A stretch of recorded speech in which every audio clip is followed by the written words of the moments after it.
आज हम एक ऐसी कहानी की तह तक जाएंगे जो एक अंतर्राष्ट्रीय विषय बन चुकी है और काफी यूट्यूबर्स इस पे चर्चा कर रहे हैं और कुछ तो भारतीय महिलाओं से दूर रहने का संदेश दे रहे हैं। हम दावा करते हैं कि इस कहानी को सुनने के बाद आपका दिल टूट जाएगा। हम बात कर रहे हैं Sonam Raghuvanshi honeymoon murder case के बारे में। ये कहानी शुरू होती है इंदौर के शाहदार नगर से, जहां 29 वर्षीय राजा रघुवंशी अपने परिवार का ट्रांसपोर्ट का व्यापार संभालते थे। राजा को उनके परिवार में एक जिम्मेदार, आज्ञाकारी और अपने भाई बहनों का ख्याल रखने वाले शख्स के तौर पर जाना जाता था। अपने माता पिता के कहने पर राजा ने अरेंज मैरिज के लिए हामी भर दी, हालांकि उनकी इसमें बिल्कुल भी इच्छा नहीं थी। दूसरी तरफ थी 24 वर्षीय सोनम, जो इंदौर से ही थीं और अपने पिता देवी सिंह की प्लाईवुड फैक्ट्री में अकाउंट्स और बिलिंग का काम संभालती थीं। दोनों परिवार आर्थिक रूप से मजबूत थे और एक ही समुदाय से थे, जिससे शादी की बात आगे बढ़ी। शादी तय करने की प्रक्रिया पिछले साल अक्टूबर में शुरू हुई थी, जब राजा और सोनम अपने समुदाय की एक मैट्रिमोनियल डायरेक्टरी के जरिए मिले। शुरू में राजा को लगा कि सोनम को उसमें कोई दिलचस्पी नहीं है, क्योंकि वो बहुत कम बोलती थी और उनके मैसेज का जवाब देने में घंटों लगा देती थी। राजा ने अपनी मां से इस बारे में चिंता भी जताई। सोनम और उनके परिवार ने राजा के अकेले मिलने के अनुरोध को भी ठुकरा दिया, यह कहते हुए कि उनके पारंपरिक पारिवारिक मूल्य ऐसी मुलाकातों की इजाजत नहीं देते। राजा की मां को भी पहले यह अजीब लगा। राजा की मां ने बीच बचाव किया और सोनम से अकेले बात की। उन्हें राजा के साथ ज्यादा समय बिताने और बातचीत करने के लिए कहा, जिस पर सोनम ने सहमति जताई। कुछ सप्ताह बाद उन दोनों की शादी हो गई। 11 मई 2025 को शादी के सिर्फ एक हफ्ते बाद सोनम ने मेघालय में हनीमून पर जाने के लिए जिद करना शुरू कर दिया, जबकि राजा को कोई जल्दी नहीं थी। उसने राजा से बिना पूछे ही टिकट बुक कर लिए। जब राजा ने अपनी मां को बताया तो उन्होंने उन्हें जाने की सलाह दी, क्योंकि टिकट बुक हो चुके थे। सोनम ने अपनी सास को यह भी बताया कि वह गुवाहाटी में कामाख्या देवी मंदिर जाना चाहती थी। यही वजह थी कि राजा की मां ने यात्रा पर सवाल नहीं उठाया। एक महत्वपूर्ण बात यह थी कि सोनम ने मेघालय से इंदौर के लिए वापसी के टिकट बुक नहीं किए थे। राजा से कहा था कि वे 6 से 7 दिनों में लौट आएंगे।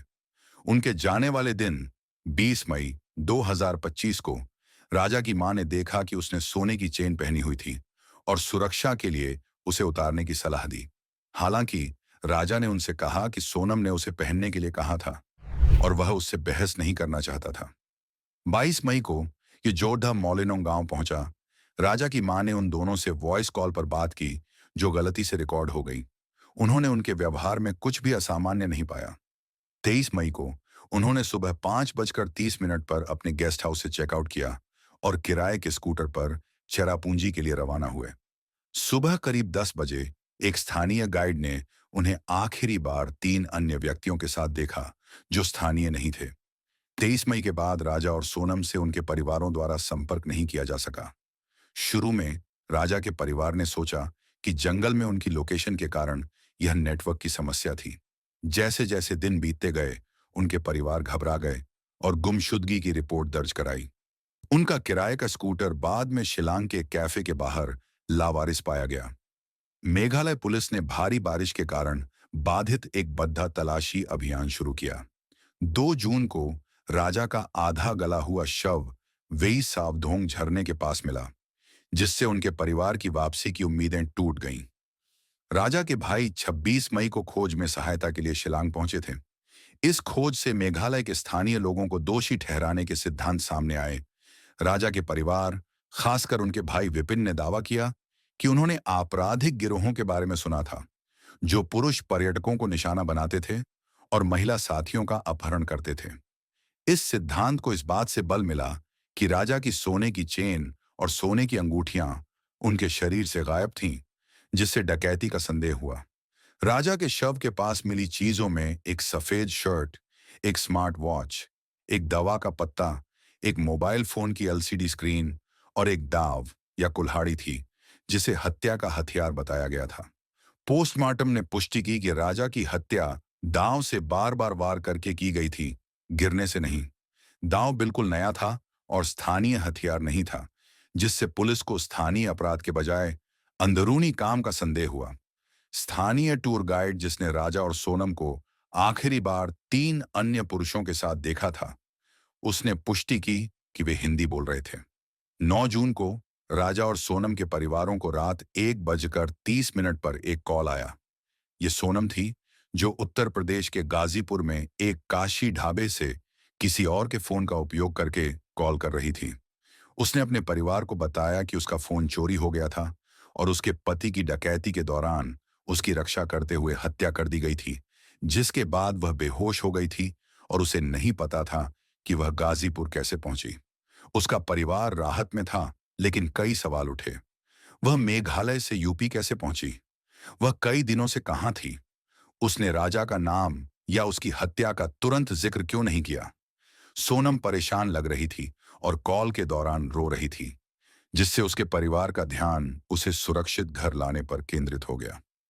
गाजीपुर पुलिस सोनम को मेडिकल जांच के लिए लाई और मेघालय पुलिस उसी दिन उसे पूछताछ के लिए वापस ले जाने के लिए पहुंची। पूछताछ के दौरान सोनम चुप या टालमटोल करती रही, ये बताने में असमर्थ थी कि वो यूपी कैसे पहुंची। लेकिन कुछ देर बाद पुलिस के सख्त कार्रवाई के सामने सोनम ने सच काबुल कर लिया। सोनम ने कबूल किया कि वो राज कुशवाहा के साथ संबंध में थी, जो 20 वर्षीय युवक था और उसके पिता की प्लाईवुड फैक्ट्री के बिलिंग विभाग में काम करता था और उसके घर के पास रहता था। वे 2-3 साल से एक दूसरे को जानते थे और प्यार में पड़ गए थे। सोनम के माता पिता ने राज से शादी करने की उसकी इच्छा को शायद उसकी आर्थिक रूप से कमजोर पृष्ठभूमि, छोटी उम्र और अलग जाति के कारण खारिज कर दिया था। उसका परिवार भी बहुत सख्त था, प्रेम विवाह का विरोध करता था। राजा के भाई विपिन ने दावा किया कि सोनम ने अपनी मां को चेतावनी दी थी कि वो राजा से अपनी अरेंज मैरिज के बाद जो कुछ भी होगा उसके लिए जिम्मेदार नहीं होगी। सोनम और राज ने कथित तौर पर शादी से 3 महीने पहले फरवरी में राजा की हत्या की योजना बनाना शुरू कर दिया था। उनकी प्रारंभिक योजना मेघालय में सोनम की मौत का नाटक करना था। मतलब या तो झरने में डूबने का नाटक करके या एक यादृच्छिक महिला को मारकर और उसके शरीर को सोनम के रूप में जलाने का नाटक करके। जब नकली मौत की योजना अव्यवहारिक लगी तो उन्होंने हत्या की साजिश रची। पुलिस कॉल लॉग्स से पता चला कि सोनम और राज ने 16 मई को 6 घंटे यानी रात 9 बजे से सुबह 3 बजे तक बात की थी, शादी के सिर्फ 5 दिन बाद, जब सोनम राजा के घर पर थी। पुलिस का मानना है कि तभी अंतिम योजना को विस्तार से बताया गया था। राज कुशवाहा ने फिर अपने 3 दोस्त विशाल चौहान, आकाश राजपूत और आनंद खुर्मी के साथ विवरण साझा किया, जिन्हें कॉन्ट्रैक्ट किलर के रूप में काम पर रखा गया था और मेघालय भेजा गया था। सोनम ने मेघालय में सहयोगियों के साथ लगातार संपर्क में रहने के लिए एक दूसरे सिम कार्ड का इस्तेमाल किया। 23 मई को तीनों सहयोगियों ने राजा और सोनम से पर्यटकों के रूप में मुलाकात की और उन्हें टूर गाइड किराए पर न लेने के लिए मना लिया। सोनम ने फिर राजा को वेई सावदोंग झरने तक पहुंचाया, जहां तीनों पुरुष इंतजार कर रहे थे। हमले के दौरान सोनम अपराध स्थल पर मौजूद थी। माता पिता की इच्छाओं के अनुरूप होने और बेदखली के डर के दबाव ने सोनम को खुले तौर पर भागने या अपने माता पिता का विरोध करने के बजाय ऐसे चरम उपायों पर धकेल दिया होगा।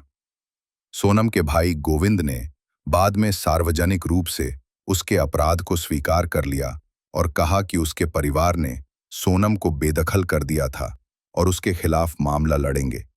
जांच जारी है। रिपोर्टों, हालांकि अपुष्ट के साथ, कि सोनम ने हत्यारों को 20 लाख रुपए की पेशकश की होगी। लोग राजा रघुवंशी के लिए न्याय की उम्मीद कर रही है। अगर आपको ये वीडियो जानकारीपूर्ण और सोचने पर मजबूर करने वाला लगा हो तो लाइक करें, शेयर करें और ऐसे ही सच्चे अपराध की कहानियों के लिए हमारे चैनल को सब्सक्राइब करना न भूलें। मिलते हैं अगले केस के साथ। तब तक सतर्क रहें, सुरक्षित रहें।